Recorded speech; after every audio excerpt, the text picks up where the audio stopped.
Buenos días, Eduardo Esquivel Ancona, SDP Noticias.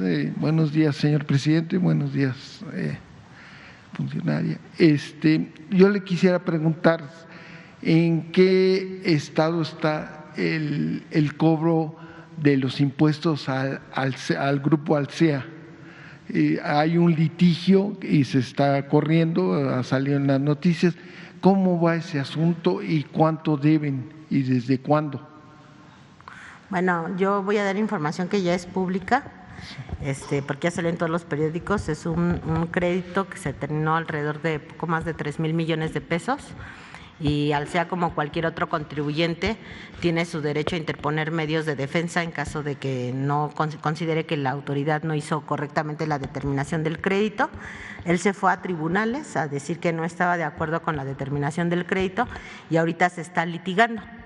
Muchas veces cuando se inicia un proceso en el tribunal ordena una suspensión temporal del cobro en tanto se determina o toma la resolución el tribunal. Entonces, mientras decide el tribunal, nosotros estamos en una suspensión de acción y él está ejerciendo el derecho que tiene a interponer sus medios de defensa. Cuando empezó el gobierno de la Cuarta Transformación, había una lista de deudores prioritarios de grandes empresas. ¿Ya casi se completa esa lista o cuánto les faltarán? No, de esa lista ya prácticamente todos pagaron y los que no pagaron ya se encuentran en otros procesos administrativos. Muchas gracias. Gracias. ¿Sobre lo mismo? Sí, sobre lo mismo. Gracias. Buen día. Muy amable.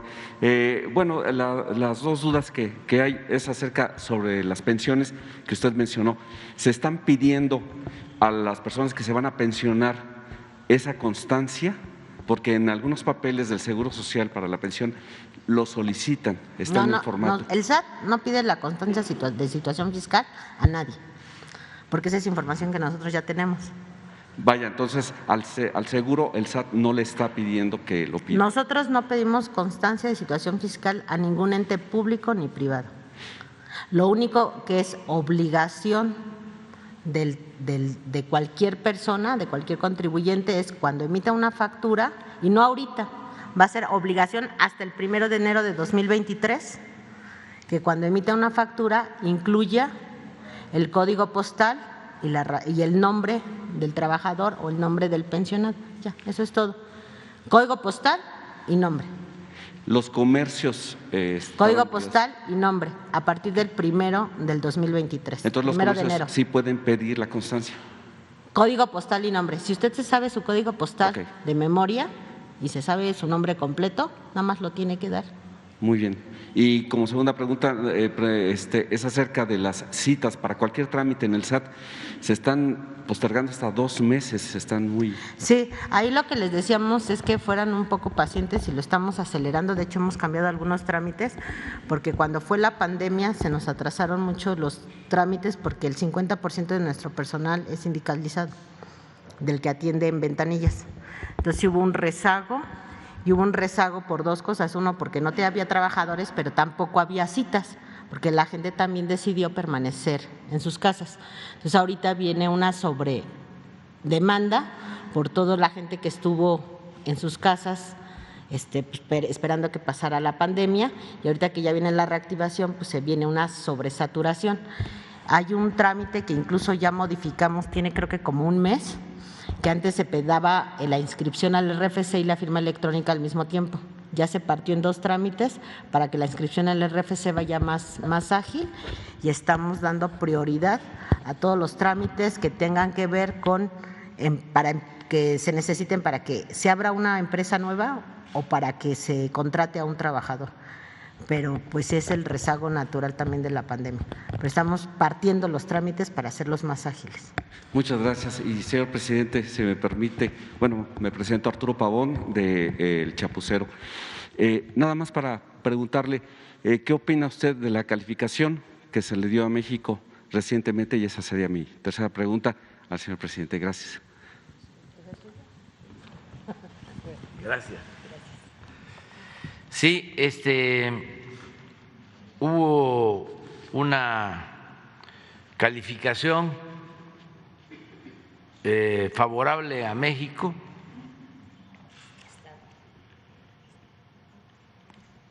porque se considera que se tienen finanzas sanas y esto pues nos permite estar bien posicionados en el mundo financiero, no está mal calificada la hacienda pública del país y además de que las calificadoras consideran que están bien manejadas las finanzas públicas en el país, pues se está también demostrando con la estabilidad cambiaria, con la llegada de inversión extranjera. Ayer se dieron a conocer datos sobre el comercio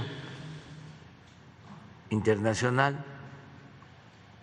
Somos segundo socio comercial de Estados Unidos y creció el comercio con Estados Unidos en 20% en 5 meses, de enero a mayo, de acuerdo a las cifras, en comparación con el mismo periodo del año pasado.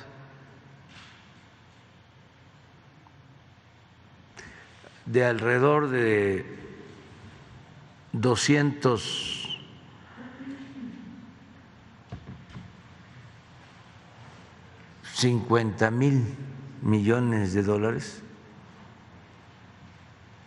a 310, 320, se incrementó más de 60,000 millones de dólares en 5 meses. Por eso es el 20%. Histórico. Y así otros datos que demuestran que vamos bien. Hubo un incremento en la inflación, pero no desmedido, no ha llegado a 8, se quedó muy cerca de 8%.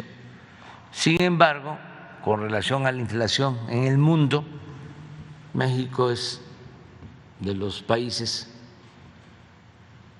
menos afectados y estamos tomando medidas para control de inflación, sobre todo en lo que tiene que ver con alimentos, porque en energéticos es de los países con menos incremento, con menos inflación, nuestro país. Entonces, por eso estamos bien y hoy recibí el informe, como todos los días, de los ingresos, a ver si lo tienes, si nos los pasa Laurita. Estamos arriba, sigue habiendo una muy buena recaudación, no tenemos déficit en recaudación ni en lo que tiene que ver con impuestos, lo tributario, ni con los ingresos del gobierno en general, porque no todo tiene que ver con impuestos, hay otro tipo de ingresos. Entonces, hay un incremento en términos reales de 2–3%, y si se toma en cuenta la inflación de 8%, pues estamos hablando de un incremento en términos nominales pues del 10% o un poco más. Entonces eso nos da mucha tranquilidad. Aquí está. Esto es de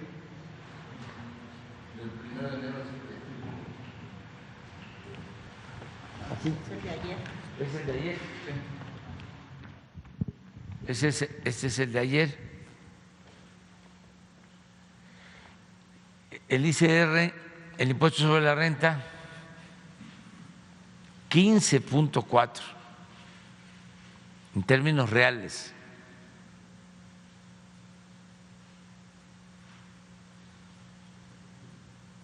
De 1.014.287.000.000 a 1.265.000.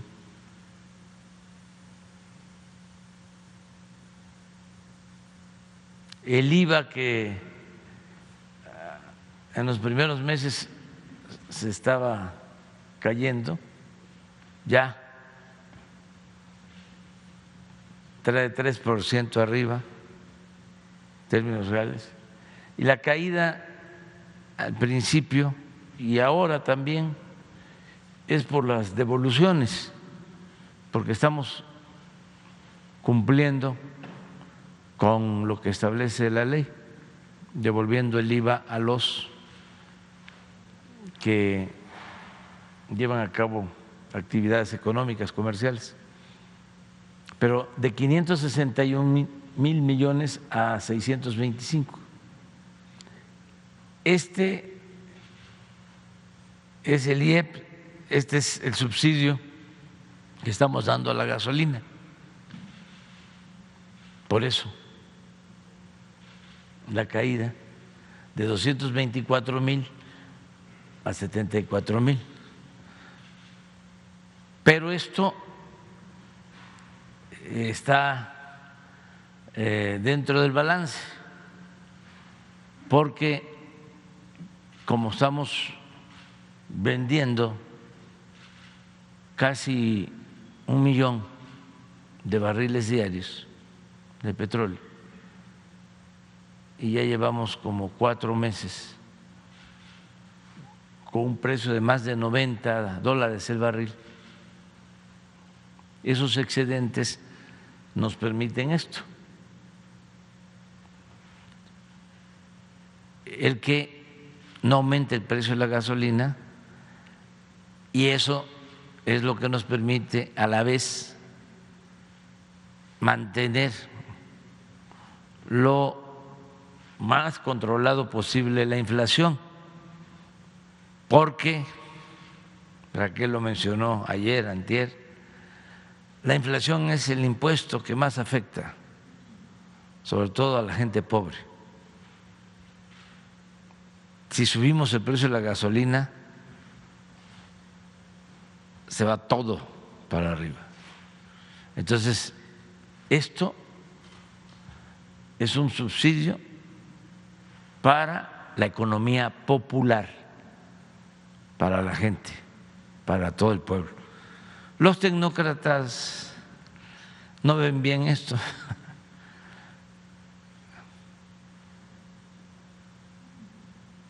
Porque pues ellos pues tienen para pagar, ¿no?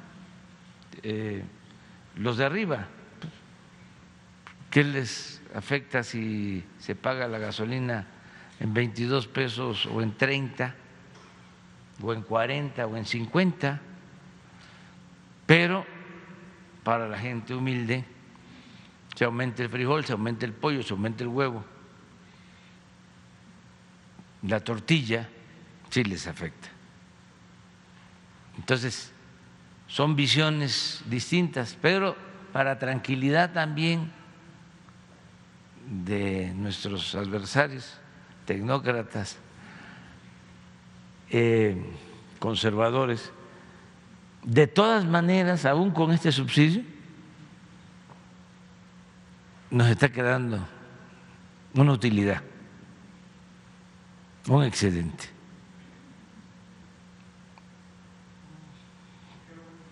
Como de 30,000 millones. Una vez entregado lo que le corresponde a los estados, porque también si aumenta el precio del petróleo, del excedente se benefician los gobiernos estatales, hay más participación. Entonces, van a tener más participación y el gobierno federal, calculamos, todavía va a disponer de 30,000 millones.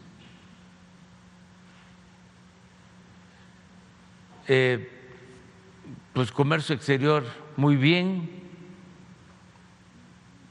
y lo que hablábamos es, estos son los tributarios, eso es lo que tiene que ver con Raquel de manera directa, ¿no? Y esta es Hacienda en general. Claro que la mayor parte son tributarios, son de 1.772.000 a 2.063.000.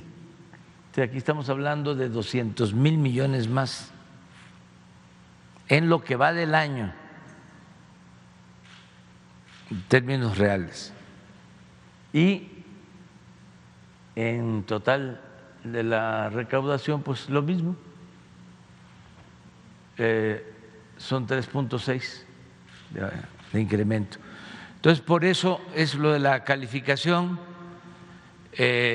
No hemos solicitado deuda adicional, se sigue manejando el presupuesto con mucha responsabilidad y la clave está en no permitir la corrupción, porque cuando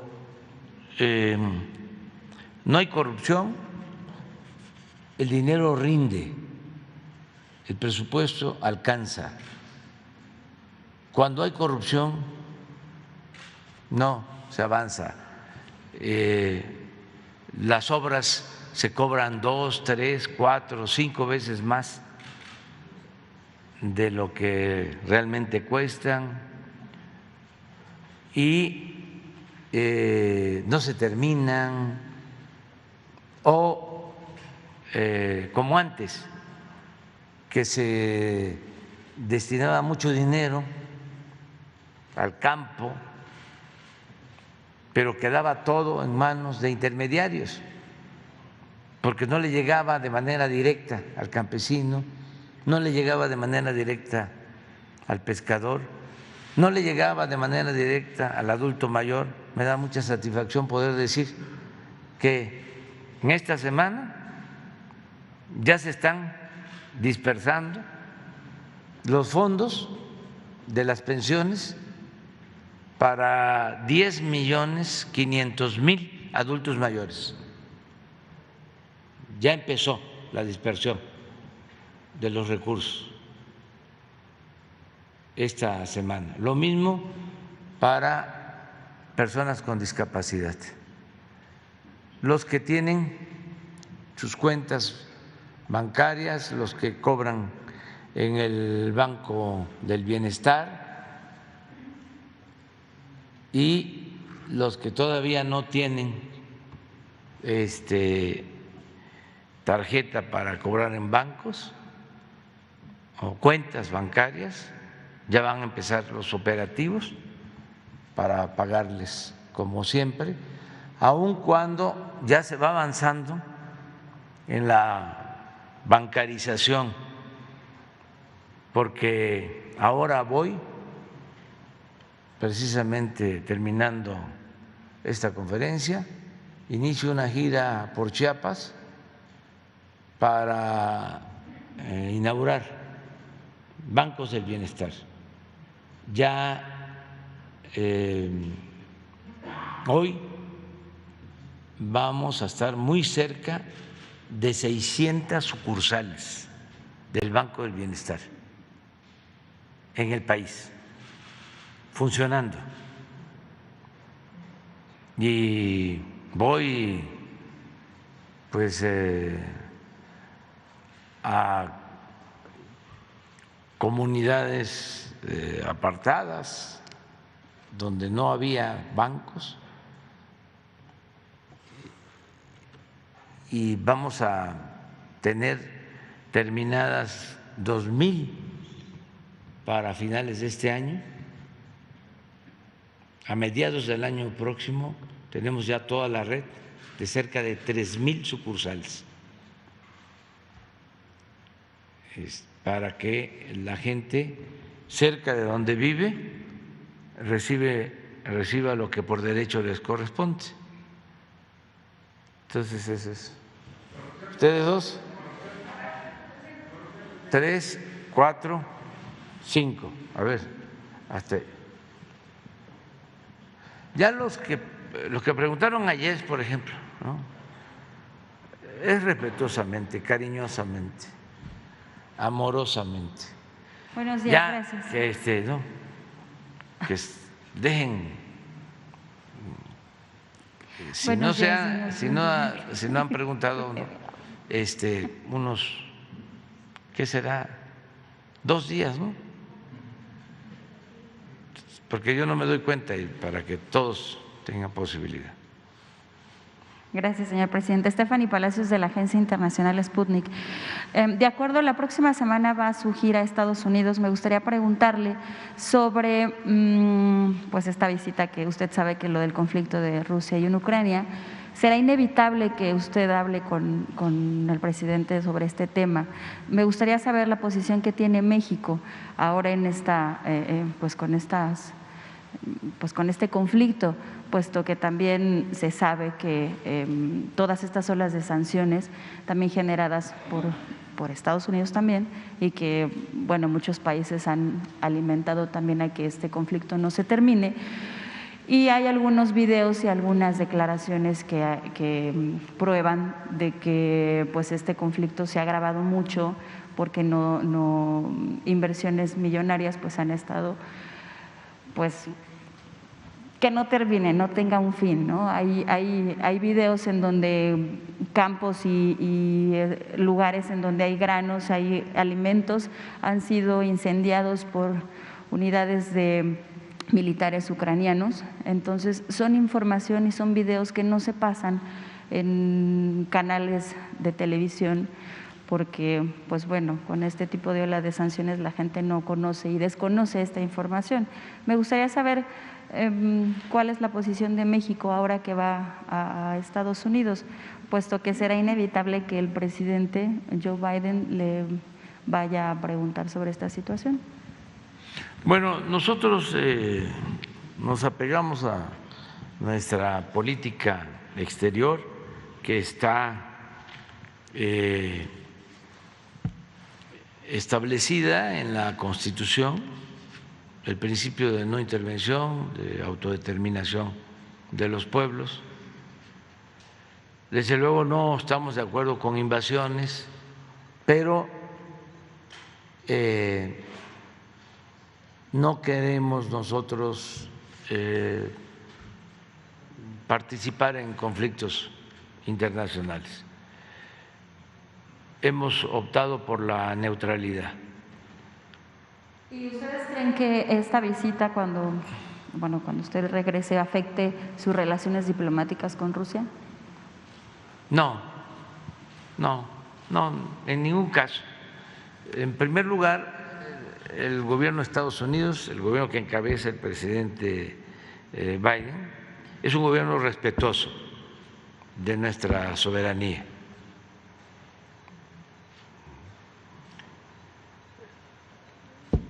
¿Usted cree que...? Me consta, jamás ha habido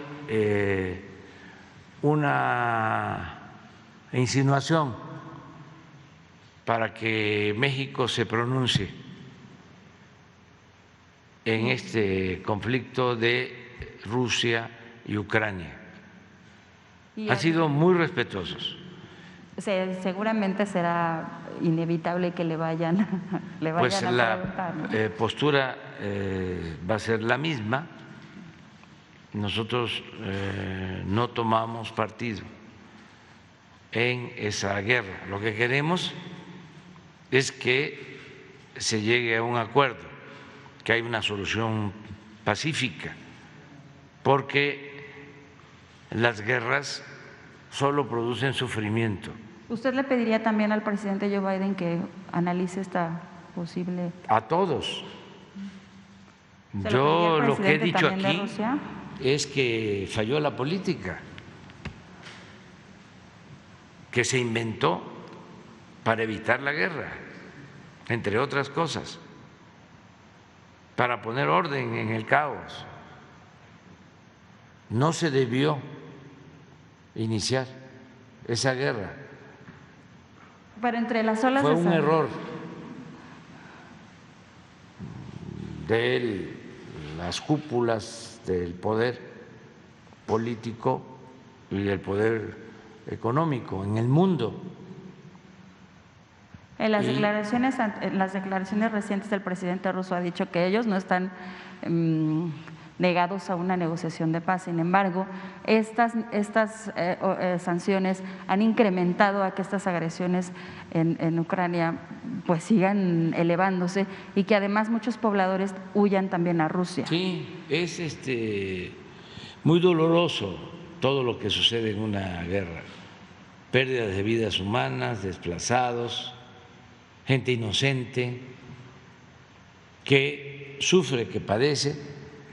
Además, esta guerra precipitó la crisis económica mundial y se manifiesta con la inflación que está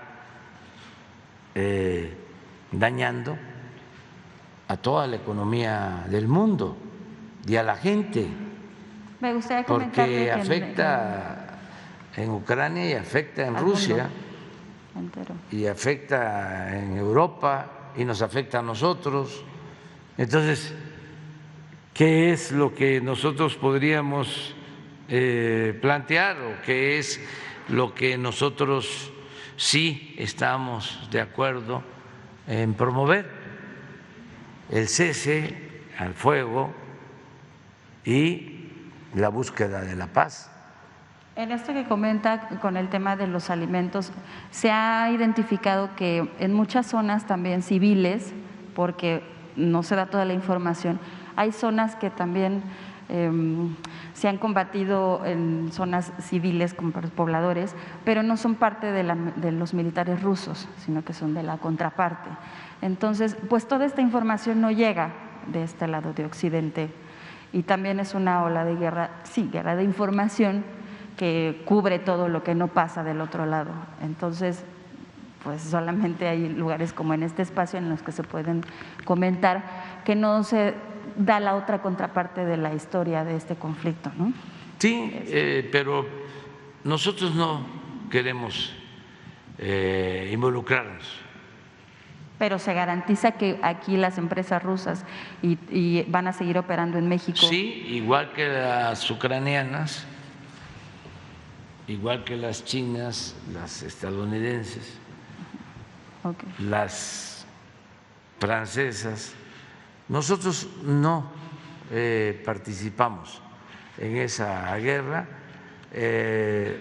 Nuestra postura es de neutralidad y lo que buscamos es que haya un acuerdo de paz, porque las guerras son nefastas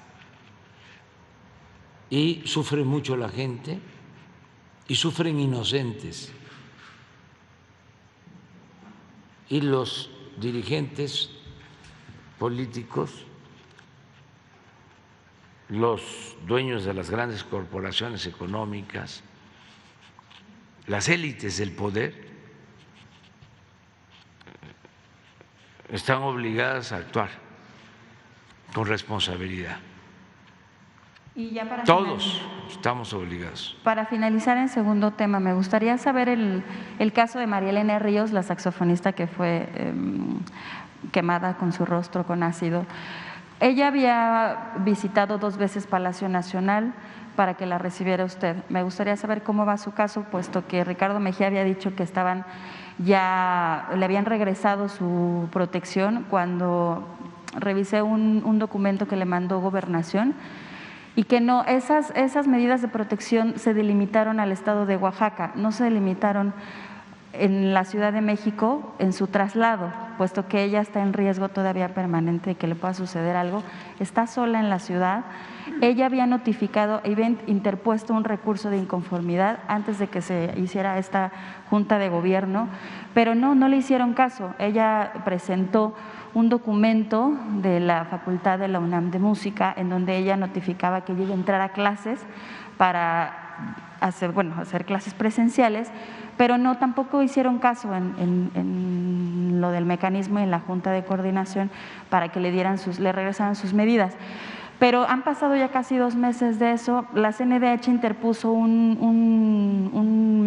recomendación para que el caso pasara a la Fiscalía General de la República, y le mandó una recomendación también al gobernador de Oaxaca, Alejandro Murat, que ya va a salir del cargo, pero pues bueno, el gobernador está haciendo, pues ya mencionó sus aspiraciones presidenciales, y pareciera que estos casos, pues bueno, se quedan en el aire, señor presidente, porque pues ella está entre Oaxaca y en la Ciudad de México, y pues ella está sola.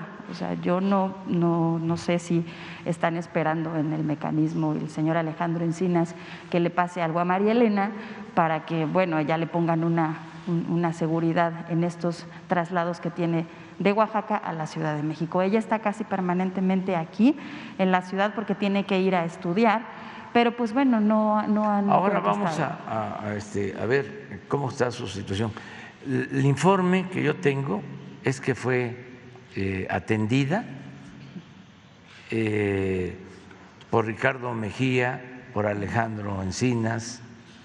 Ella no ha visto a Alejandro Encinas. De hecho, a mí me enseñó cuando le habló a Alejandro Encinas y no le contestó. Entonces, son situaciones que pasan, que cuando se buscan a los funcionarios, pues no contestan. Puede ser que no haya visto a Alejandro Encinas, pero sí fue atendida.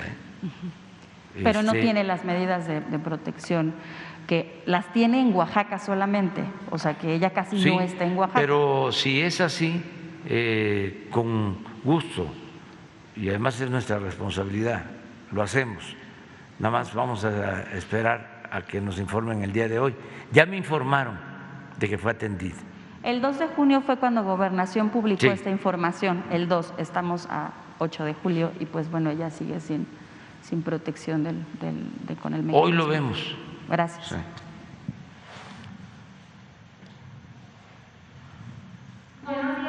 Presidente, buenos días. Shaila Rosagel, corresponsal de Grupo Gili, El Imparcial de Sonora, La Crónica de Mexicali y Frontera de Tijuana. Preguntarle, presidente, en primer lugar, sobre los recursos que se están obteniendo por la regularización de los autos extranjeros. Pues usted había dicho que se van a regresar esos recursos a los municipios fronterizos. ¿Cómo va este regreso de recursos a los municipios? ¿Cuándo empezaría a llegar este dinero pues que se está obteniendo de la regularización? Pues parece que estabas hoy en la reunión del Gabinete de Seguridad, porque se trató ese tema. Claro que fue una casualidad, una coincidencia afortunada. Ya se trató, lo planteó la secretaria de Seguridad y tú me dices que ya se está entregando.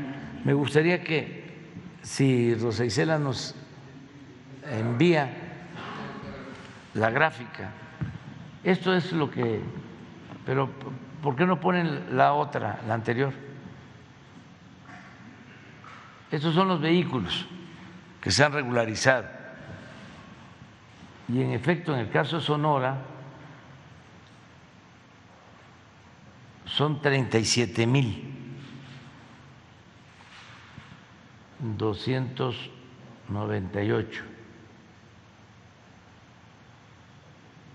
Solo le gana Chihuahua. con 38.202. Y en tercer lugar está Baja California, 36.486.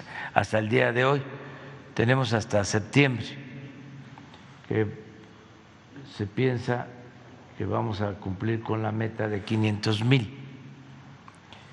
Y ya lo recaudado hasta ayer o al día 7 son 502 millones de pesos. De esos a Sonora le corresponden 93.245.000. Ya hoy di la instrucción para que Hacienda, pero transfiera los fondos a los estados con la recomendación de que se usen para mejorar las calles, para repavimentar donde se pueda, tapar baches donde sea posible, donde no haya tanto bombardeo y haya demasiados baches, y lo que hay que hacer es reencarpetar hasta donde les alcance, y van a contar con nosotros también, vamos a seguir apoyando, porque es una demanda de la gente. ¿Se acuerdan que aquí vemos cuando se le pregunta a la gente en las encuestas que hace el INEGI sobre los principales problemas de las ciudades, y sale en primer lugar lo de los baches? Entonces, este plan es para garantizar que haya seguridad, que el que tiene un vehículo irregular asuma su responsabilidad, porque muchos delitos se cometen en carros de procedencia extranjera sin regularizarse. Entonces, ese es un propósito. Lo segundo es también pues darle la facilidad a la gente que no tiene para comprar un carro nuevo, y que pues un carro es pues un instrumento para ir al trabajo, para llevar a los hijos a la escuela, y también con estos recursos pues ayuda a los gobiernos, tienen ingresos para componer las calles. Por eso es que se decidió esto. Presidente, entonces, ¿este recurso cuándo llegaría ya? ¿Dio la instrucción hoy? Ya hoy yo di la instrucción para que Hacienda transfiera los fondos, pero tú no sé… Va primero a Comunicaciones y Transporte, para los caminos y luego al Estado. Sí, esperemos que se haga lo más pronto posible, y nos están escuchando los de Hacienda y los de Comunicaciones y Transportes y la directora del SAT, para que a más tardar la semana próxima ya se entreguen los 500 millones. ¿Y el reparto de este recurso va a quedar a juicio del Estado completamente? Queda pues a cargo del Estado. ¿O es para los municipios en donde más se ha regularizado? Ahí es donde ellos tienen que decidir cómo lo distribuyen. Hay un reglamento que se aprobó,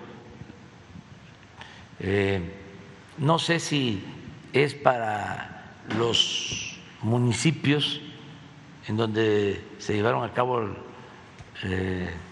los actos de regularización, donde se regularizó los carros, o llega al Estado y ahí se distribuye. ¿Y esa cantidad que está aquí en la tabla, esa es la que le corresponde a cada Estado? Eso es lo que corresponde hasta ahora, porque pues es diario. Muy bien, presidente, muchas gracias.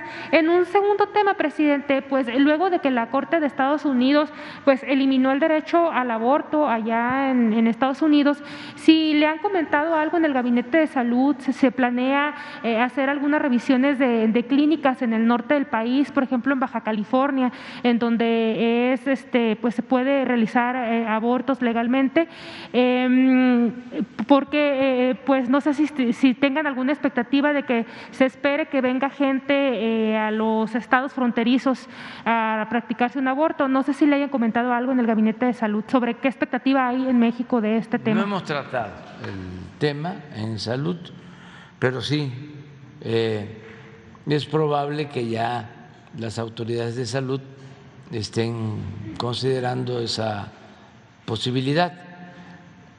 En todos los casos lo que estamos haciendo es mejorando el sistema de salud pública en todo México, en eso estamos. Pero vamos a pedirle a los médicos del sector salud si tienen algo sobre este tema en particular. Sí, vamos a pedirle una opinión. Sí. ¿Quién va?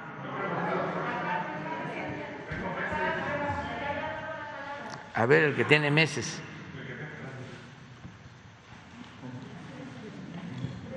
Muchas gracias, presidente. Sí. Ya tenía bastante viniendo y no preguntaba. Buenos días, señor presidente, licenciada, muy buenos días. Julio Mar Gómez, de la Agencia de Medios Digitales del Pacífico, Noticias del Golfo. Presidente, como primer tema le expongo lo siguiente, a necesidad de quienes me hicieron llegar la siguiente petición. Señor presidente, le queremos hacer el conocimiento de los que estamos sufriendo cientos de familias de ejidatarios por el agua potable en el ejido del Porvenir en Ensenada, Baja California. Y esto es por la gran indiferencia que sigue habiendo en los 3 niveles de gobiernos con los que menos tenemos el pueblo. Sin embargo, presidente, el problema no es la falta de agua, sino su distribución. Y va el agua para los que más tienen y como los grandes empresarios de la zona. En el municipio de Ensenada, el presidente Armando Ayala Robles no ha atendido nuestra petición y como primera autoridad política esperamos que desde este espacio nos pueda atender en primera instancia, por lo que también solicitamos la atención del Gobierno del Estado y de la Comisión Nacional del Agua para resolver este problema viejo. De igual manera, hemos solicitado la intervención de la gobernadora Marina del Pilar Ávila Olmeda, quien le ha dado preferencia a las grandes empresas, a los vinicultores del Valle de Guadalupe, entre ellos las casas vinícolas como La Cheto, Las Nubes, El Cielo, Bar de Agua, el Bar, Agua de Vid y otros, por mencionar de las grandes empresas. Señor presidente, muy apenas nos alcanza para vivir y su pueblo, presidente, estamos comprando pipas de agua que van hasta 1,100 pesos para el suministro básico de nuestros hogares. No sin importar, presidente, aprovechamos para comentarle que como muchos ejidatarios y ejidos del estado de Baja California, hemos tenido problemas con el Registro Agrario Nacional, quienes se han tomado atribuciones que le pertenecen a la Procuraduría Agraria, entorpeciendo el trabajo del ejido del tema histórico de nuestras tierras, con este tema histórico de la propiedad de la tierra, del ejido del Porvenir, asegurándoles a los empresarios que utilicen nuestras tierras ejidales y dárselas a vinicultores pisoteando nuestros derechos de nuestras tierras, haciendo más ricos a los ricos, por los que le solicitamos una audiencia en conjunta con autoridades ejidales de la Procuraduría Agraria también y el Registro Agrario Nacional. Esto es lo que hace unos días les hice llegar a la licenciada Leticia sobre este tema.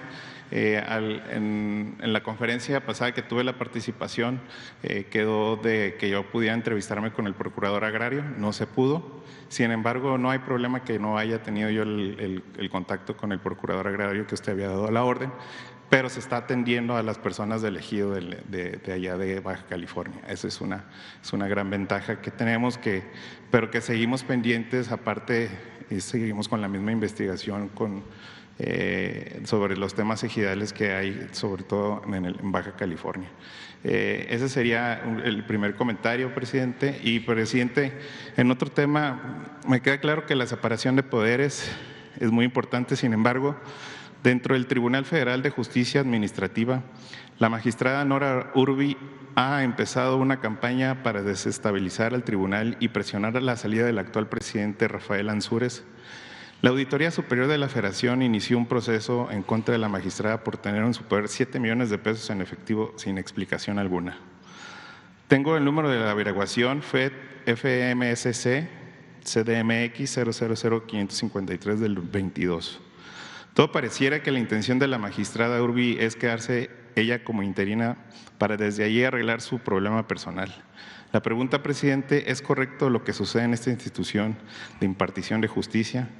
¿Cuándo este tribunal se ha manchado con dicha orden contra la magistrada Nora Urbi en plena época de relevo de su presidente para fin de este año? Pues mira, en el primer caso le vamos a pedir al director de Conagua, que eso es muy importante, la petición, la demanda de que haya agua, le vamos a pedir que nos informe y que se hable con el presidente municipal de Ensenada y con la gobernadora. Con los dos tenemos muy buenas relaciones y nos van a ayudar para que se atienda esta petición de la gente.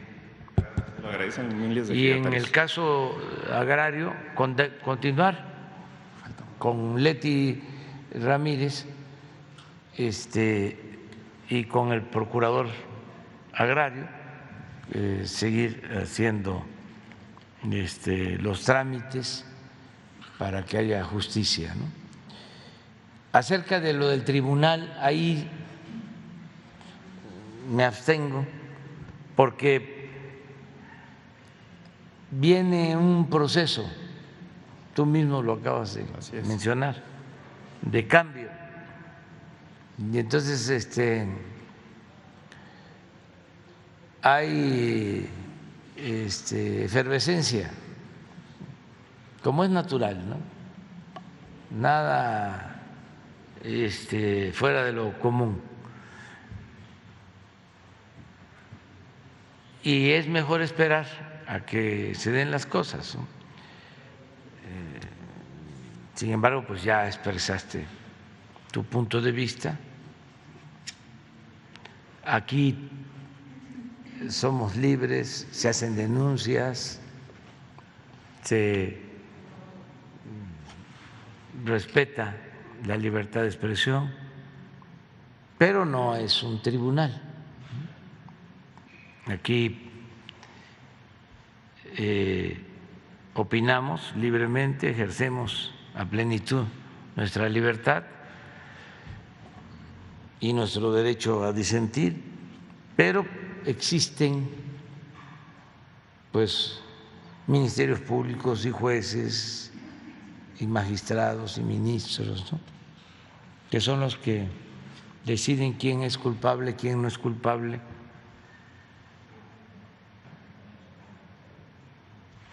Eso nada más aclararlo, pues, porque no podemos hacer aquí juicios que tienen que ver con el Poder Judicial. Muy bien, pero sí expresarnos con libertad. Muchas gracias. En un último tema, presidente, el cual considero muy importante, es de Baja California Sur. Varios compañeros periodistas críticos del gobierno están siendo acosados judicialmente, hostigados, censurados y violentados en sus derechos humanos. Esto me lo hace de conocimiento que es por parte del gobernador Víctor Manuel Castro, el secretario de Gobierno Homero Davis y su asesor exgobernador Narciso Agúndez Montaño, quienes están detrás de censurar el periodismo crítico y de investigación.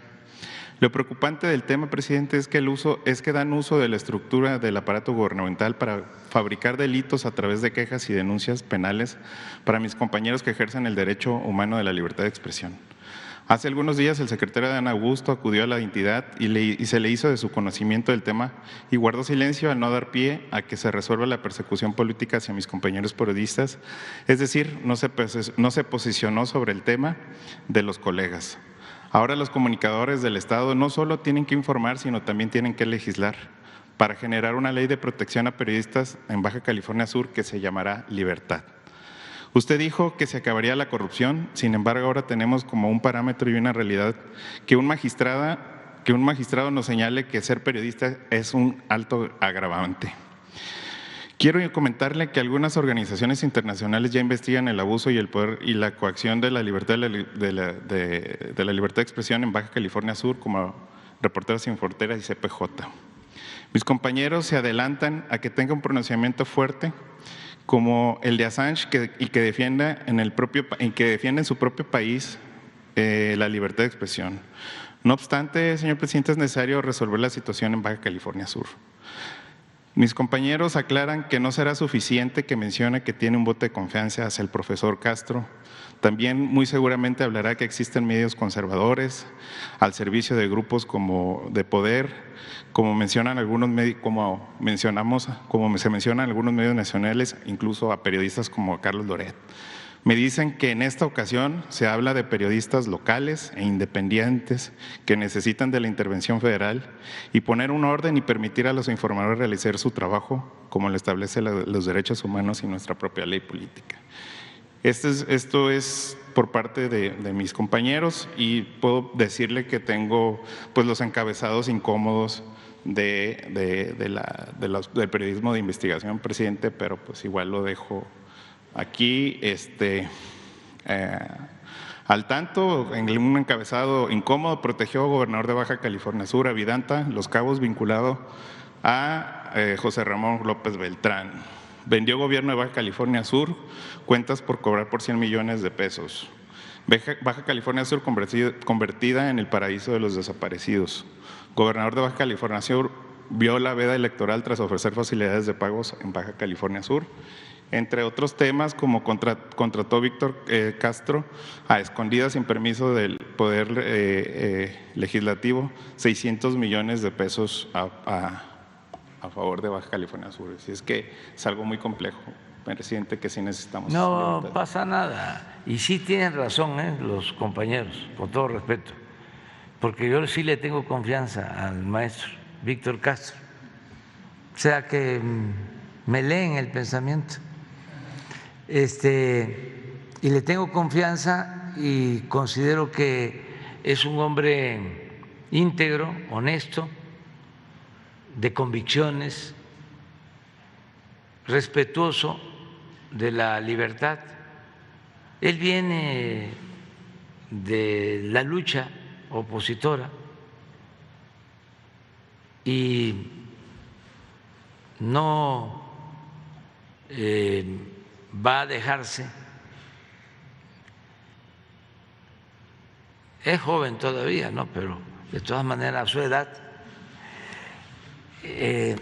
no va a dejarse seducir por el canto de las sirenas, no va a marearse con el cargo. Es un hombre recto. Entonces hay que decirle a los compañeros que tengan la seguridad de que no van a ser perseguidos, ni hostigados, ni censurados, nada de eso.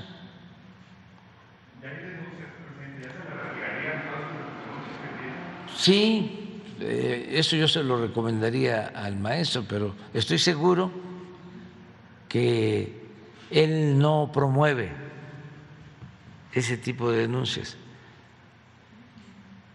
y que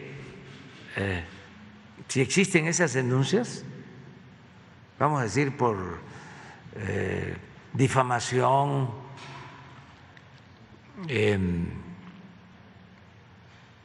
calumnias, ¿no? Pues que las quiten, sería una recomendación respetuosa que yo le daría al maestro Víctor Castro, porque es un hombre consecuente, íntegro, el gobernador de Baja California Sur. Entonces, hoy voy a pedirle al secretario de Gobernación que hable respetuosamente con él, porque pues él es libre y es soberano, es una autoridad independiente, para hacerle esa sugerencia, esa recomendación, y que también se vea con las instancias locales de poderes independientes, porque también el caso de una magistrada que mencionaste, pues pertenece al Poder Judicial, pero se puede, en un propósito de garantizar libertades plenas, se pueden quitar todas las denuncias. Nosotros no vamos a censurar a nadie y no importan los titulares de el Reforma o del Universal o los artículos de los columnistas, las declaraciones así contundentes, ¿no?, atrevidas en contra del presidente. Nada de eso va a ser censurado. Las acusaciones que nos está haciendo el presidente del PRI en Europa, no, nada, no hay ningún problema.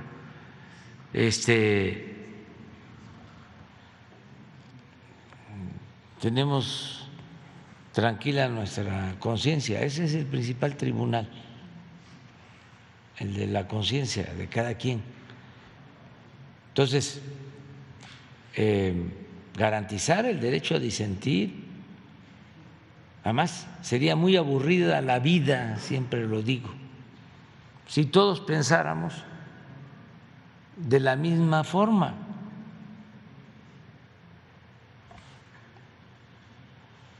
Nadie vería la mañanera. Es lo que les pasa a los medios, ¿no? Si no hay pluralidad, si solo se dedican a atacar, como lo hacen, y son muy poquitos los que hacen análisis objetivos, profesionales,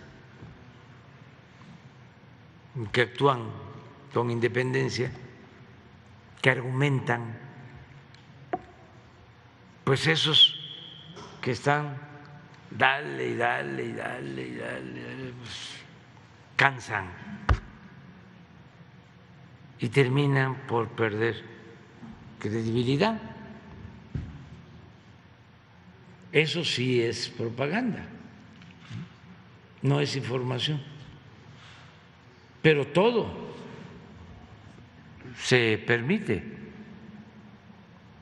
Prohibido prohibir. Y antes se decía, la prensa se regula con la prensa. Ahora yo diría, la prensa está más regulada por la gente, por el pueblo, porque quien nos califica a todos en una democracia auténtica, verdadera, es el pueblo, es la gente. Me gustó mucho, les voy a compartir algo, porque tiene que ver con los medios. aunque a los conservadores los enoja mucho, una parte de la entrevista que le hacen al Papa, una periodista argentina, sobre los medios. Vamos a verla, porque la verdad, qué claro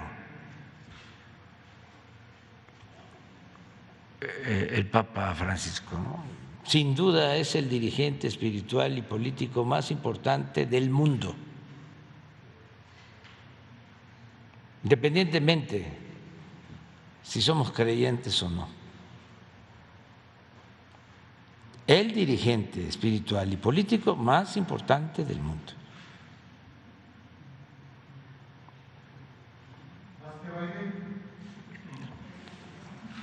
Que todos, nosotros, que todos,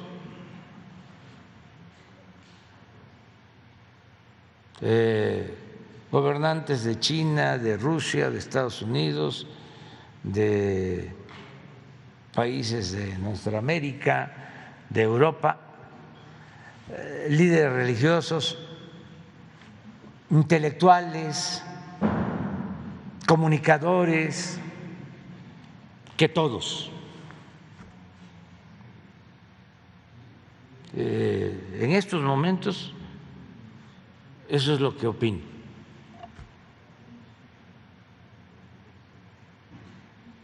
Y esto no tiene que ver con cuestiones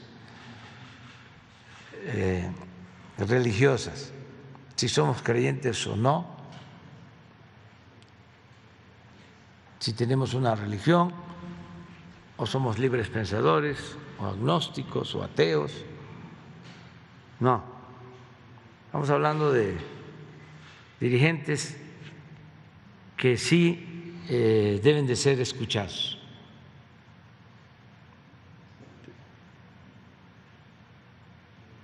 Vean esta reflexión, no es un discurso y no tiene, ¿cómo se llama esto que usan? Los que no improvisan, teleprompter, si no es acá, porque también el que habla bien, se expresa bien, es porque piensa bien.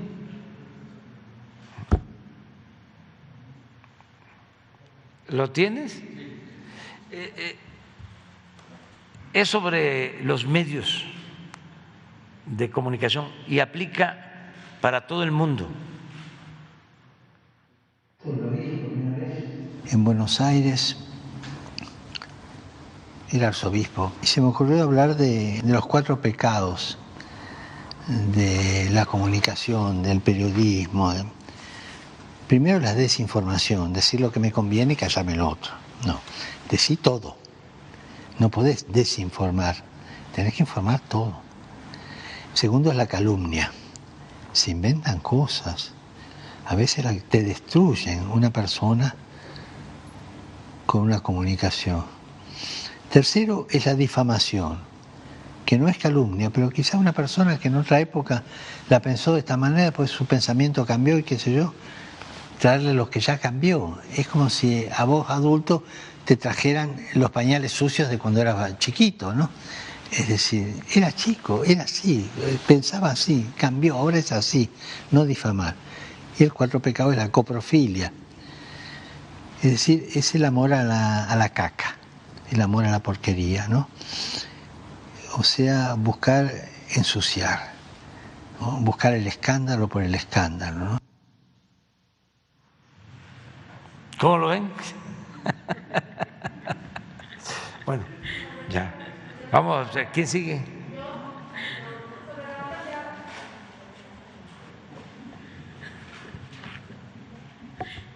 Gracias, presidente. Buenos días. Judith Sánchez Reyes, corresponsal de Imagen del Golfo de Veracruz. Ayer se dio información sobre este ataque que sufrió la colega Susana Carreño la semana pasada en Puerto Vallarta. Se dice que bueno, fue un asalto a mano armada, versión que no coinciden ni familiares ni la opinión pública. Sin embargo, la propia dependencia dijo que se va a investigar otras líneas en otro sentido. Y justamente en esta parte quisiera yo preguntarle cuáles van a ser las medidas de protección que se le otorgarán a Susana en el tiempo que se está dando esta investigación, porque Susana en reiteradas ocasiones denunció la construcción de obras irregulares que impactaban el medio ambiente en Puerto Vallarta. Era, digamos, la portavoz de muchos grupos de ciudadanos en ese estado. Y preguntarle si este tipo de ataques no los califica o no los percibe el gobierno federal como un reto o una afrenta, tomando en cuenta pues la impunidad con la que se sienten protegidos las personas que lo realizan. Y se lo pregunto porque también la semana pasada se dio un ataque, una agresión de una colega en Morelos por parte de un elemento de la Policía de Investigación Criminal de la Fiscalía General del Estado. La colega agredida fue Ana Lilia Mata. Entonces quisiera ver si me puede pues dar su opinión al respecto.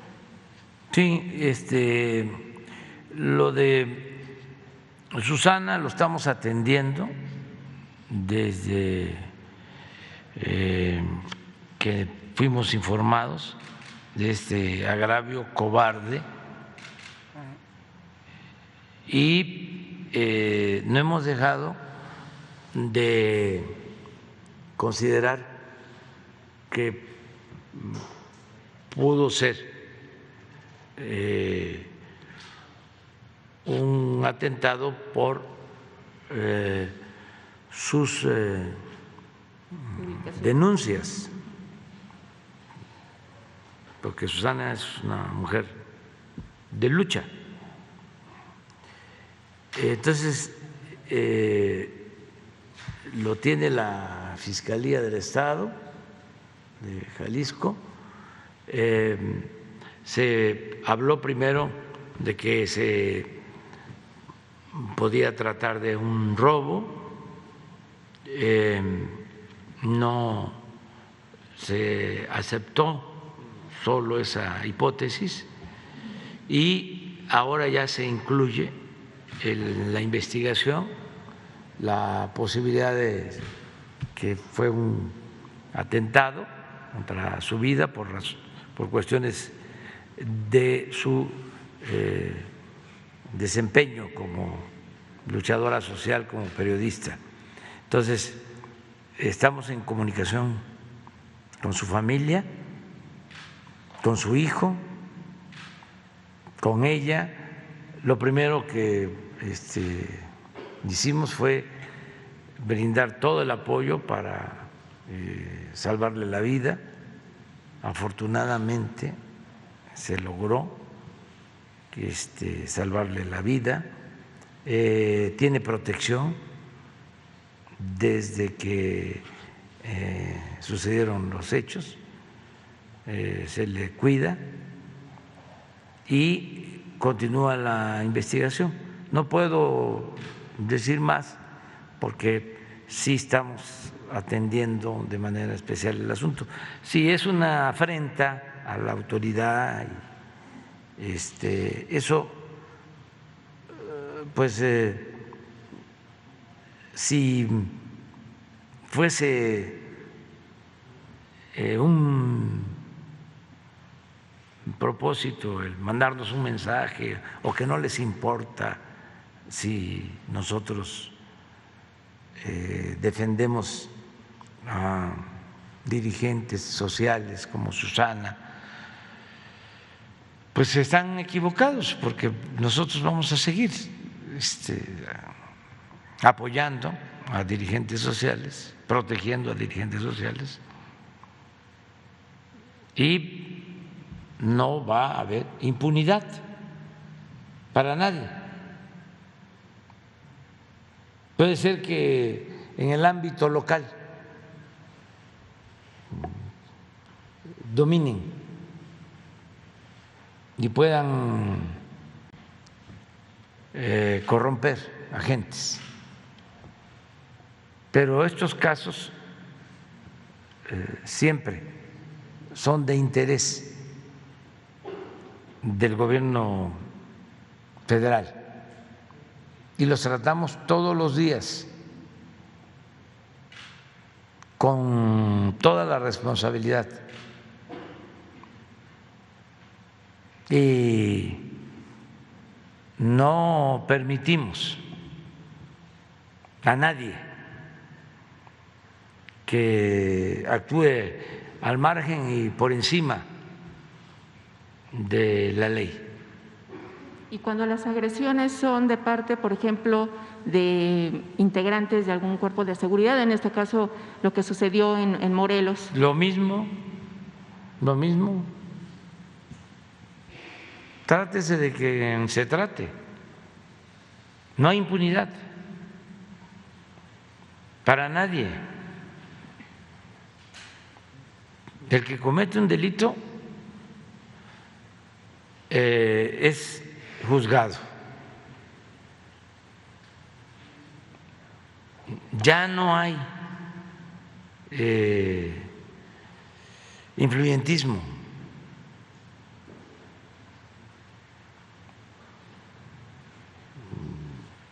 No se permite que los delincuentes tengan protección del gobierno. Por eso estoy convencido de que vamos a ir avanzando cada vez más en serenar la vida pública, en conseguir la paz, porque no solo estamos atendiendo las causas, se está ayudando a la gente más necesitada, se está procurando que haya trabajo, que sean buenos los salarios, se atiende a los jóvenes, trabajamos todos los días para garantizar la seguridad y algo muy importante, no se permite el contubernio.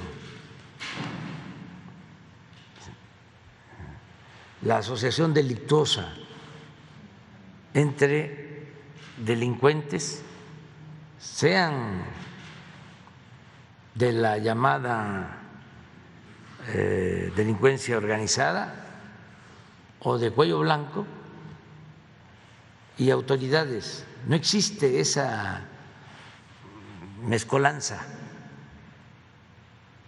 no se alimentan, no se nutren mutuamente la delincuencia y la autoridad.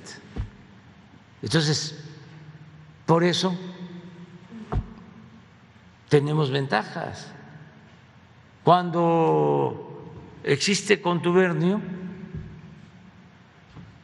cuando no hay fronteras, cuando la delincuencia manda, pues no hay ninguna garantía de conseguir la paz. Entonces, por eso mi optimismo de que vamos a ir avanzando. ¿Por qué no avanzamos más rápido?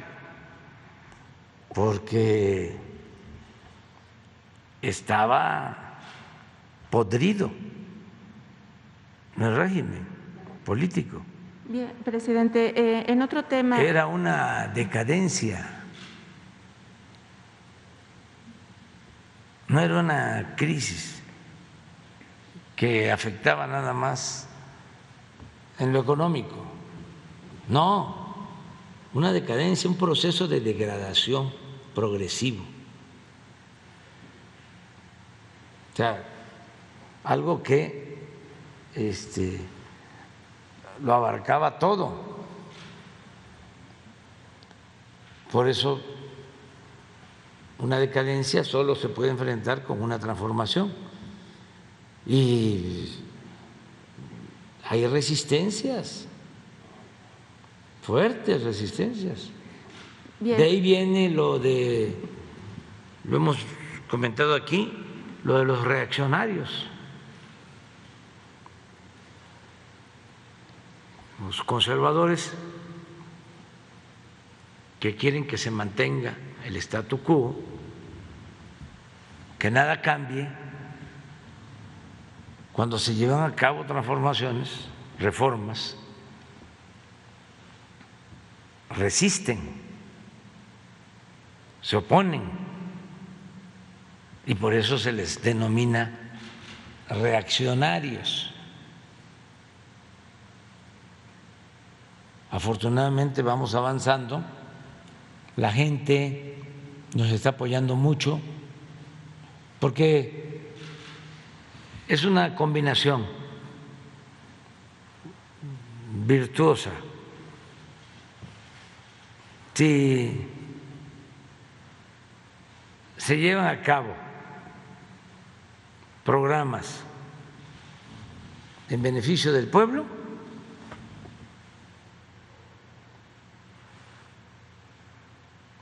se cuenta con el apoyo del pueblo. Y esto permite avanzar en la transformación. Esa es nuestra fórmula. Si nosotros le damos la espalda al pueblo, nos quedamos en el aire. Antes, ¿qué pasaba? No les importaba el pueblo porque con dinero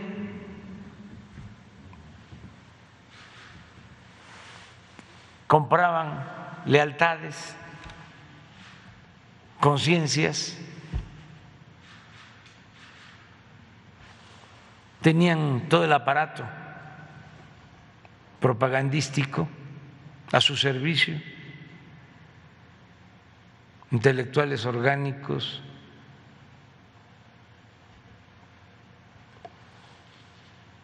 En un segundo tema, presidente. Eso les permitía mantener el régimen de corrupción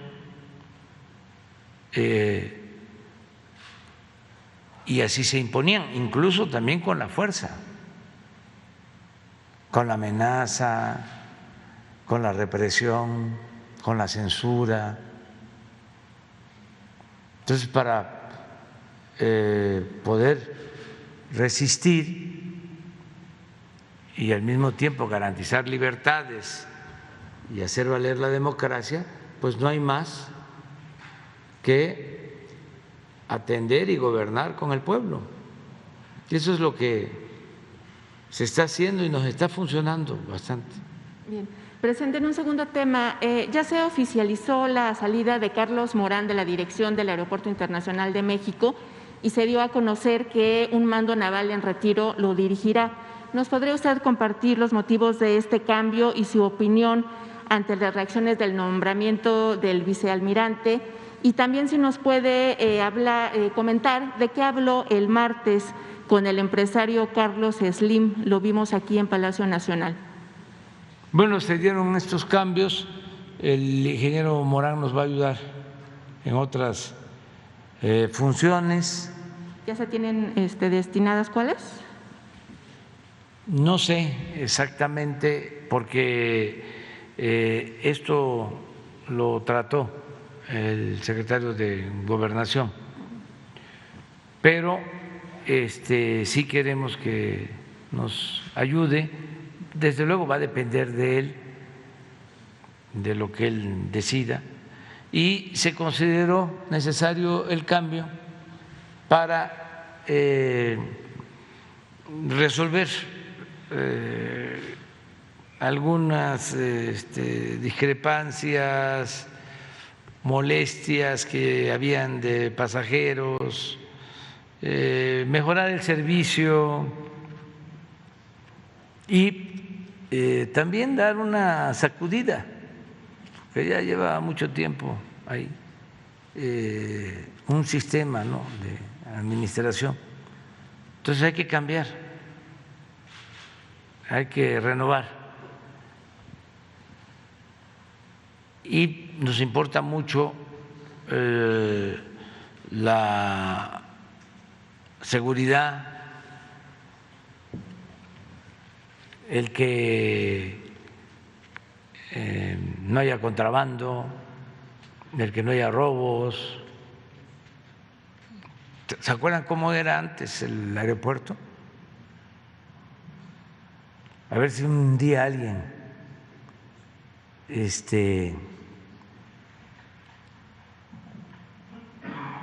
trae algún reportaje. Habían hasta balaceras, muertos en el aeropuerto. Recuerdo de algo con la Policía Federal.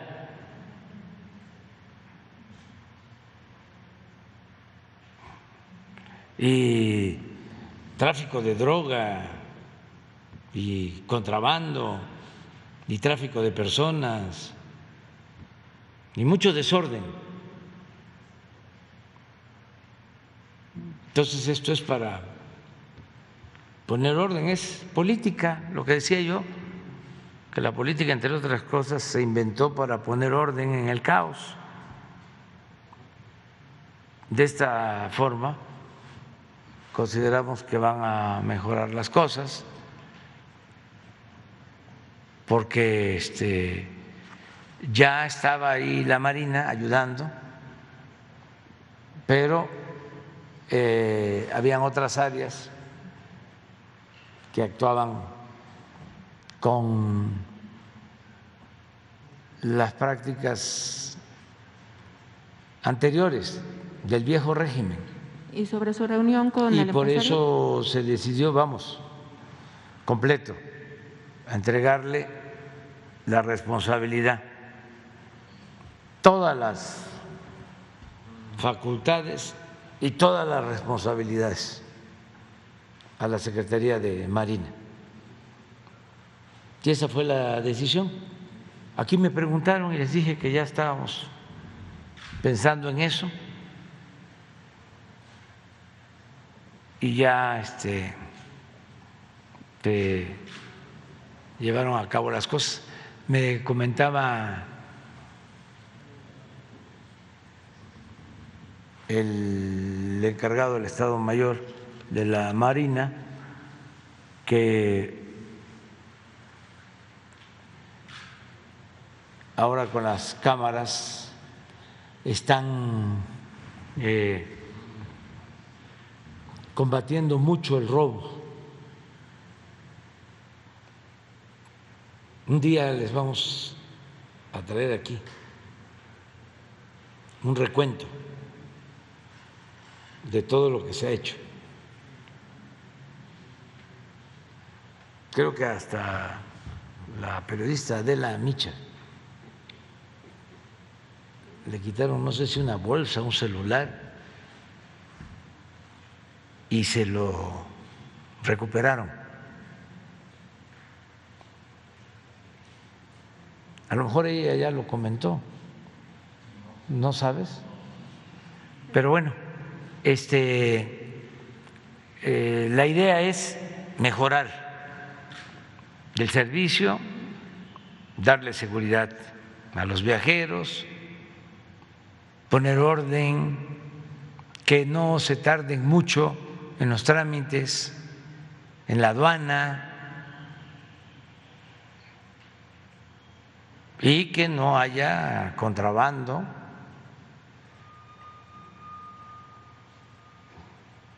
¿Y su reunión con el empresario Carlos Slim? Pues comimos, platicamos de distintos temas. ¿No lo puede compartir? ¿Nos puede compartir algunos o...?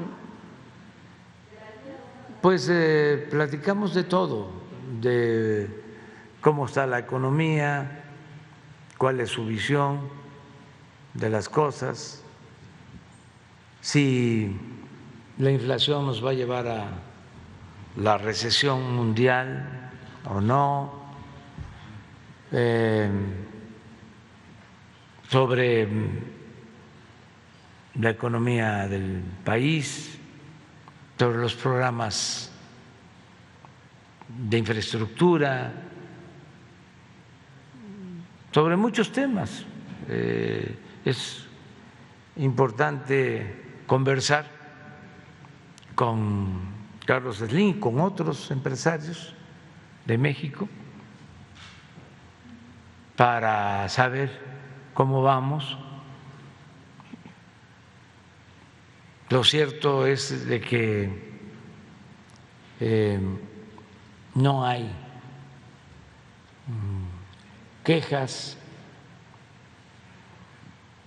hay buen entendimiento, hay diálogo con los empresarios y tenemos diálogo pues, con los obreros y desde luego que con los campesinos y con todos.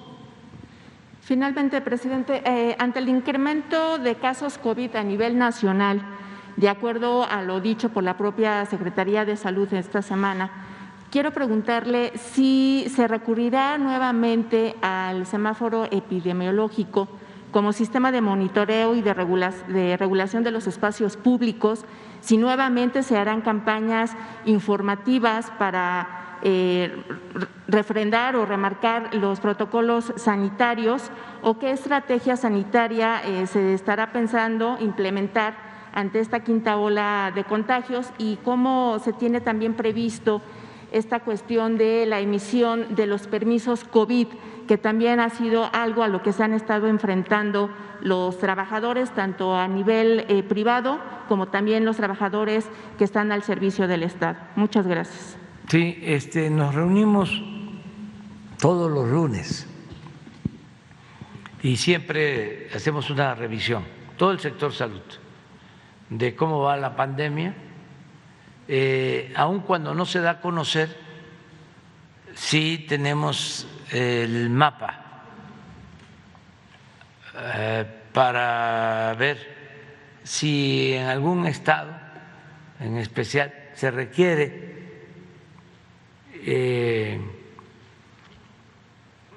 actuar de manera urgente. Hasta ahora todo está en verde, es decir, no tenemos ningún estado en amarillo y mucho menos en situación de gravedad. No tenemos saturación en hospitales, es muy poco. La semana pasada, el martes,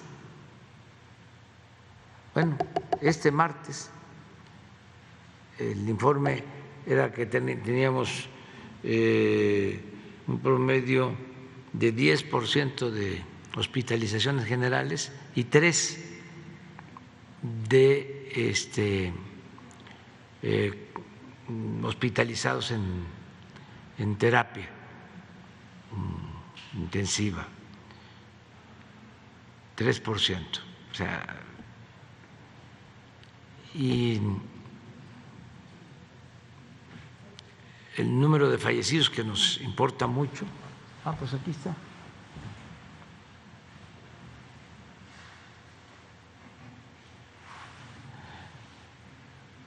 Afortunadamente,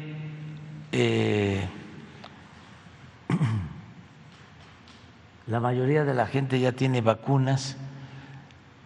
Estamos seguros, y por eso no vamos a dejar de decirlo, de que afecta más a los que no están vacunados o que no tienen la vacuna de refuerzo. También, si pasas a la siguiente, el número de fallecidos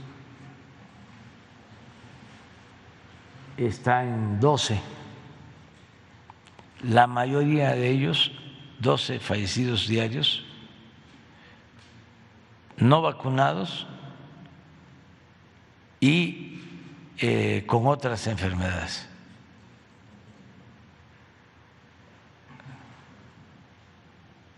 Aquí está.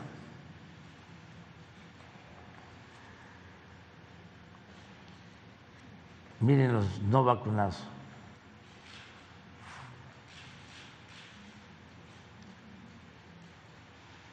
pero le estamos dando un seguimiento. ¿No tienes el mapa? Que todo esté en verde. Esto no se expone, pero sí estamos pendientes y tenemos el seguimiento estado por estado. O sea, sí estamos revisando.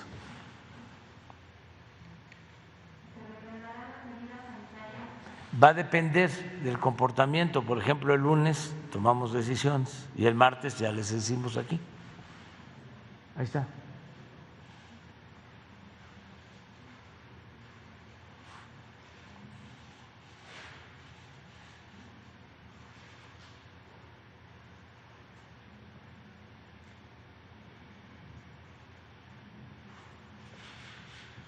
Incluso creo que en la página de Salud tienen la información todo el tiempo. Muy bien.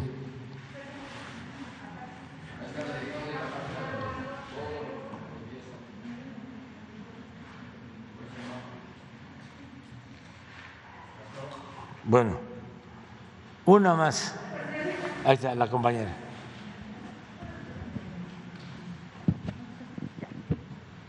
Buenos días, presidente. Buenos días, señor Buenrostro. En primer lugar, le quiero preguntar acerca de esta decisión del gobernador de Texas, Greg Abbott, que emitió una orden ejecutiva para que la Guardia Nacional y Seguridad Pública de Texas pueda devolver a los inmigrantes sin documentos a la frontera. Ya hubo un posicionamiento anoche de Relaciones Exteriores, pues señalando que no se puede entender esto sin considerar las elecciones en Estados Unidos y también pues delineando que la ley migratoria solo es una facultad del gobierno federal de Estados Unidos. Yo quisiera conocer, presidente, su posicionamiento respecto a esta decisión y también cómo va a actuar o qué medidas va a tomar el gobierno de México ante esta decisión del gobernador de Texas. Pues ya se pronunció la Secretaría de Relaciones Exteriores. En efecto, él se está extralimitando, no le corresponde legalmente tomar esa decisión. Es algo que tiene que ver con el gobierno federal en Estados Unidos. Sin embargo, como hay elecciones en noviembre, entonces buscan, ¿no?,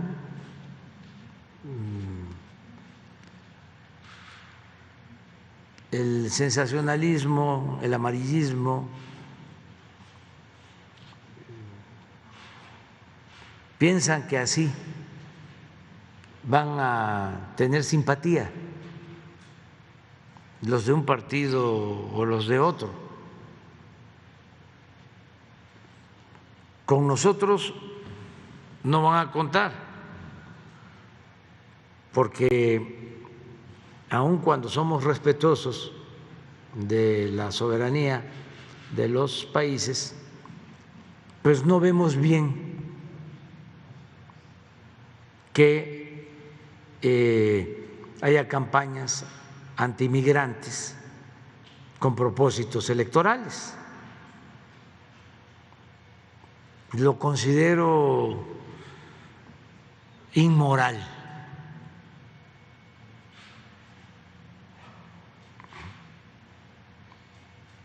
Politiquero. Entonces, no creo yo que a los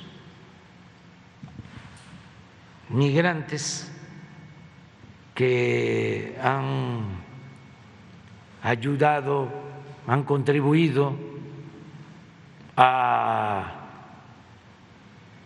la construcción de ese gran país, de esa gran nación, hay migrantes de todo el mundo, de Italia, bueno, Estados Unidos le dio refugio a perseguidos de todo el mundo, a libaneses, a judíos,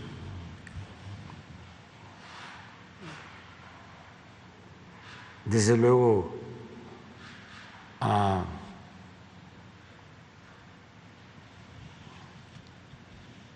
nuestros connacionales, también de pueblos del continente americano, de todos lados, de Asia,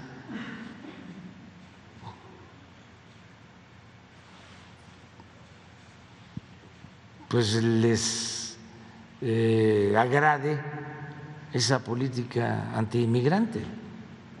Es una aberración.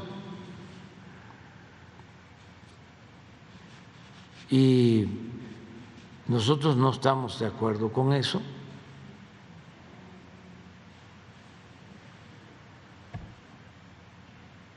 Y ya lo he dicho y en su momento lo vamos a repetir más. O sea, si hay un candidato o un partido que maltrata a migrantes y maltrata a mexicanos, vamos a pedirle a nuestros paisanos que nos ayuden allá para que no se vote por esos partidos ni por esos candidatos. Que no olviden lo que se dice en la canción de Rubén Blade: el que no quiere a su patria no quiere a su madre.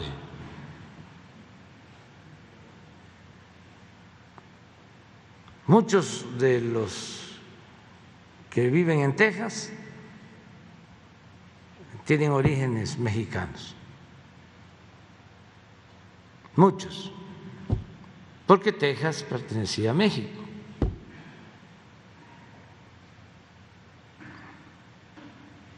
Y en toda la Unión Americana hay mexicanos, 38 millones de origen mexicano, 38 millones de personas de origen mexicano, gente trabajadora, buena, que no debe ser maltratada. Ningún migrante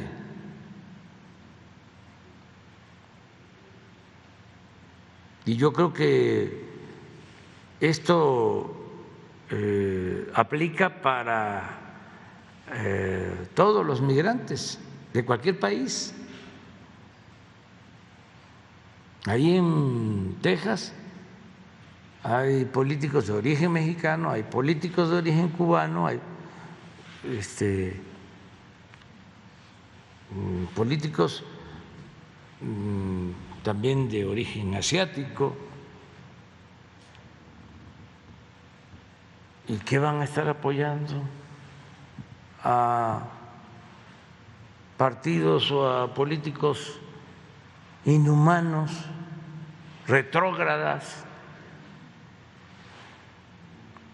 que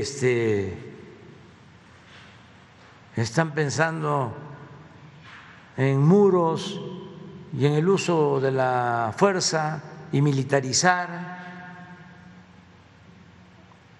cuando lo que se tiene que pensar es en la unidad y la fraternidad universal?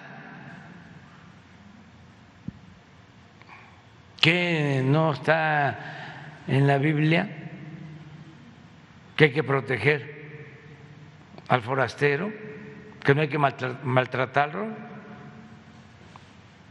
Y muchos son evangélicos o católicos. ¿Y por qué no cumplen con las Escrituras? ¿Y por qué esa hipocresía? ese doble discurso, ni más para sacar votos. Es muy vulgar hacer eso y no tiene fundamento legal, además, porque no les corresponde. Es como si aquí el gobernador, ¿de dónde? Porque me van a decir, cambia de ejemplo. De Tamaulipas. El de Sonora, porque es amigo nuestro. El de Sonora. Dice, no vamos a permitir que entren los estadounidenses Va a hablar de a Sonora. Pues no puede, porque esa es una facultad del gobierno federal, toda la política migratoria.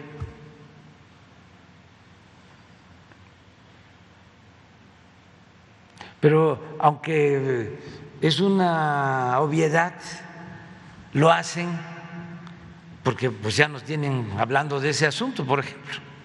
Pero ya lograron su propósito. ¿Lo va a hablar con Biden, presidente, y saber si también en el sentido de su próxima Yo reunión? estoy seguro que el presidente Biden no acepta eso, no aprueba eso. Estoy absolutamente seguro. Es más, ya el Departamento de Estado ya está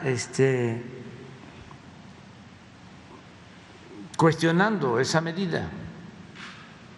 Este mismo gobernador hace unos días inventó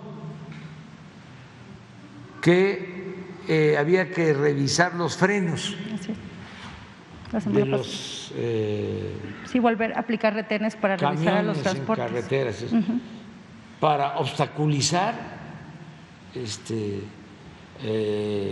las fronteras, las aduanas, cerró las aduanas con una argucia, con una maniobra supuestamente de tránsito. No es serio el señor, no es serio. Con todo respeto también a su autoridad, ¿no? Pero que no venga con eso, ¿no? Y a ver, ¿hay elecciones en Texas? Sí, en varios estados, y legislativas también. ¿Sí hay? Y legislativas en noviembre. Ah, pues hay que estar pendientes. A ver quién va a ser ahí, quién va a ser candidato, a ver a quién apoya a él para estar pendiente, porque van a iniciar campaña con eso. Pues sí. Y ya lo dijimos, no vamos a permitir que se maltrate a los migrantes y a los mexicanos. Y de cara, presidente, a este encuentro y a esta reunión con Biden, ¿ya terminó de definir la agenda, presidente? Y si nos puede compartir parte de los temas que van a estar formando parte de sus planteamientos durante esta conversación. Es ayudarnos mutuamente en una circunstancia difícil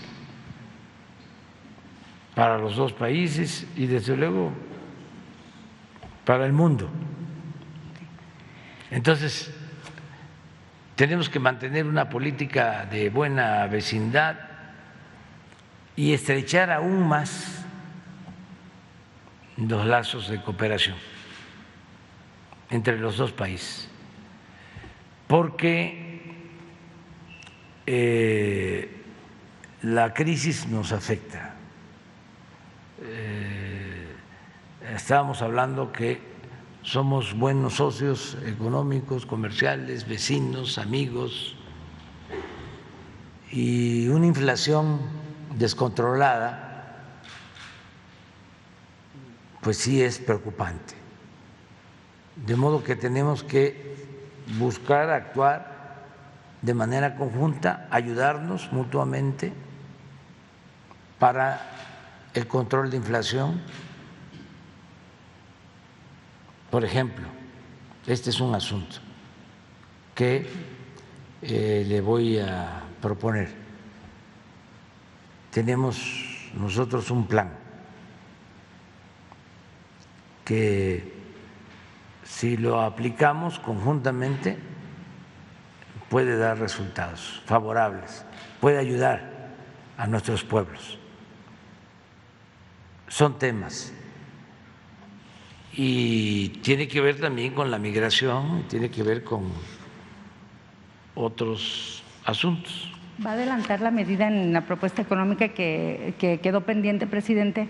Estas medidas de carácter económico para evitar la inflación, usted había señalado en días pasados que había una ahí que iba a dar a conocer. Sí, pero es que es parte del planteamiento que vamos a hacer.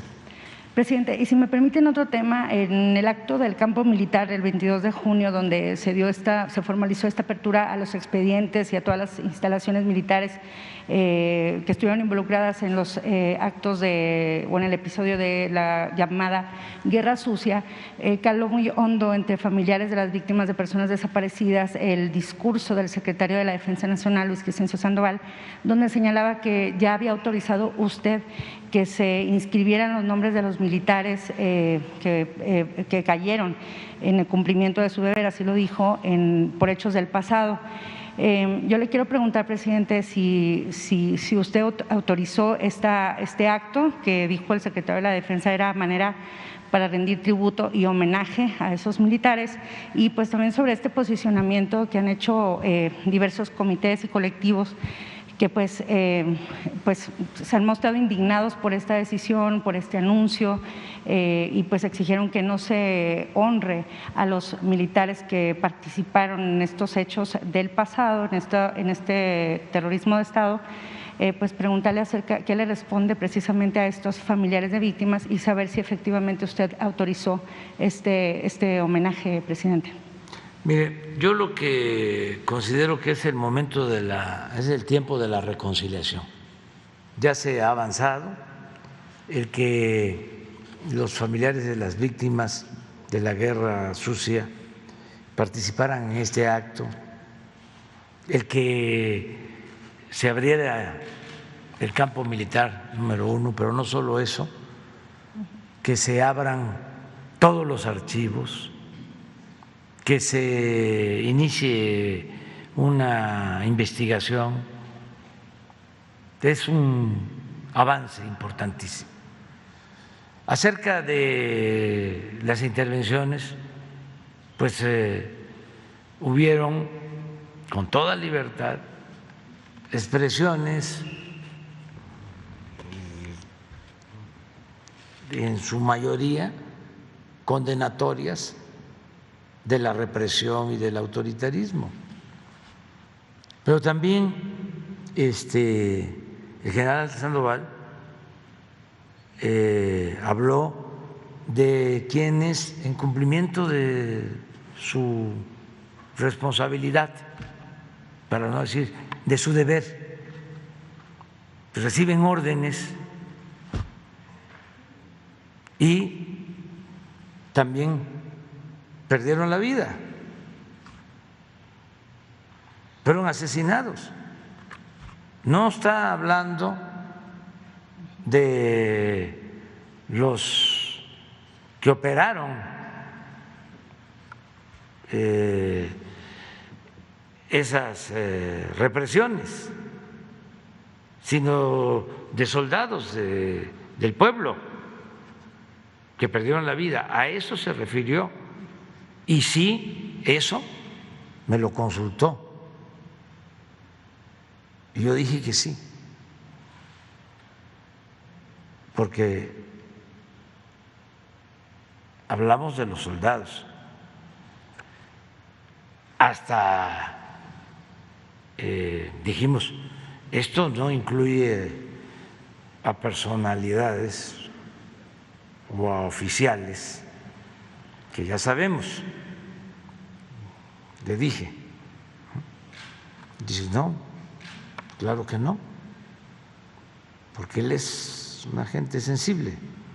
Entonces, o se malinterpretó, no se explicó bien,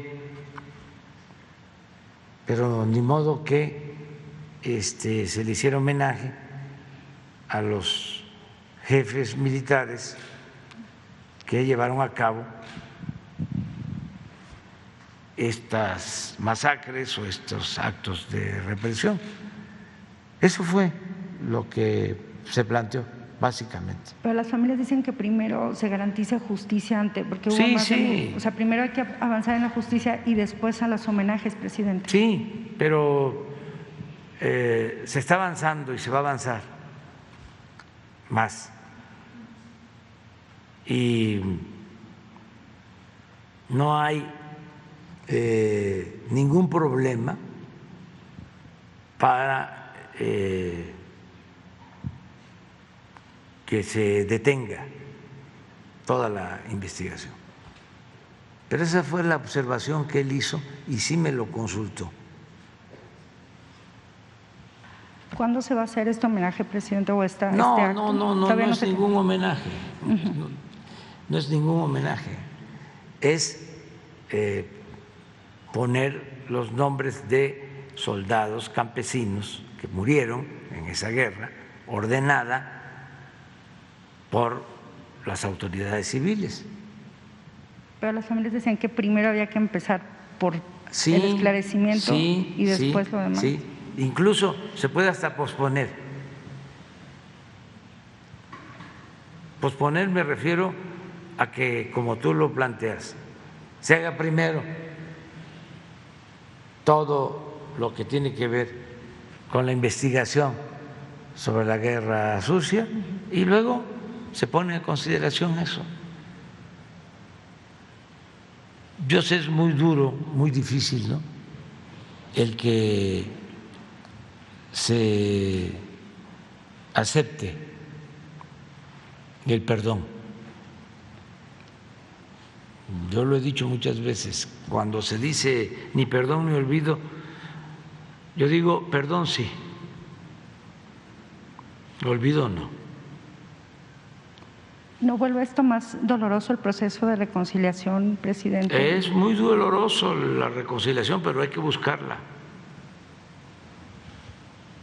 Y parte de la reconciliación es hablar sobre estos temas. Yo fui espiado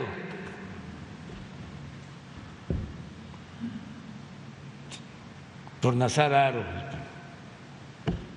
quienes participaron en la guerra sucia, en el periodo que se está investigando. Tengo mi expediente y ya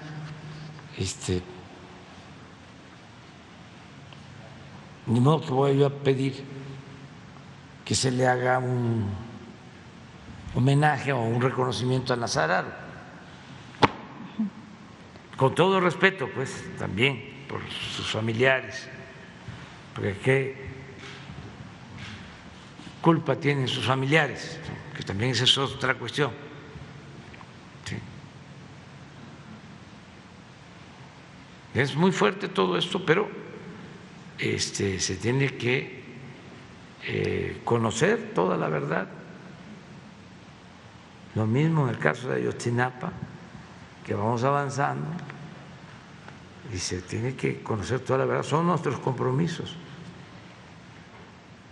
Y yo le digo, reconozco la lealtad de el general Sandoval, porque di la instrucción, se abre el campo militar, todos los archivos, y no hubo ninguna resistencia. Y hasta me sorprendió cuando me informó Alejandro Encinas de que se iba a hacer el acto y pregunté, ¿ya están de acuerdo en la defensa? ¿Lo hablaron con el general Sandoval? Sí. Ya llegamos al acuerdo de hacerlo. Y no hay ningún inconveniente. Y no hay simulación, ¿eh? No se va a esconder ninguna información. Entonces, cuando iba a hacer su discurso, me lo mandó y me mandó a preguntar eso. Y dije, sí, pero esa es la explicación. Hablando de los soldados que perdieron la vida también en esa guerra, ordenada por jefes militares y desde luego por autoridades civiles, soldados. Si ese párrafo les pareció ofensivo, lo analizamos y se termina toda la investigación y vamos a discutirlo, porque pues ¿de dónde son los soldados? Pues de Guerrero, de Oaxaca, de Chiapas, es pueblo uniformado. Entonces, con familia, que también los perdieron a ellos. Entonces es un proceso de reconciliación. ¿Van a revisar entonces esta decisión, presidente? Sí, se puede revisarla. Y no creo que haya ningún problema por parte de la Secretaría de la Defensa en hacerlo. Pero no descartar la posibilidad de reconocer que soldados, pueblo raso, también fue sacrificado, perdió la vida, ¿sí?, en esa guerra sucia, absurda, injusta, inhumana. Gracias, presidente. Muy bien. Miren, nada más dos cosas que se me estaba pasando. Nuestro pésame al pueblo de Japón,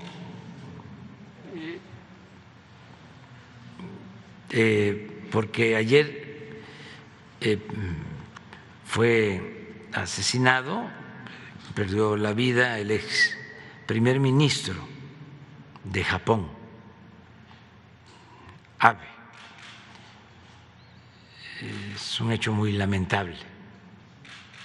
Estaba en un acto, una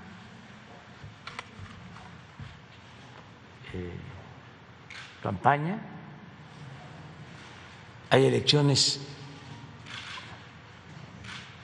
creo que para legisladores, para parlamentarios, este año, ya pronto, y él estaba participando en un acto y fue agredido y le trataron de salvar la vida, pero no fue posible. Entonces, nuestro pésame al pueblo de Japón y al gobierno de Japón, y desde luego a los familiares, amigos del ex primer ministro Abe. Bueno, muchas gracias. Es que todavía no está bien definida la agenda, pero sí está contemplado en una primera agenda el que haya participación de empresarios de Estados Unidos y de México.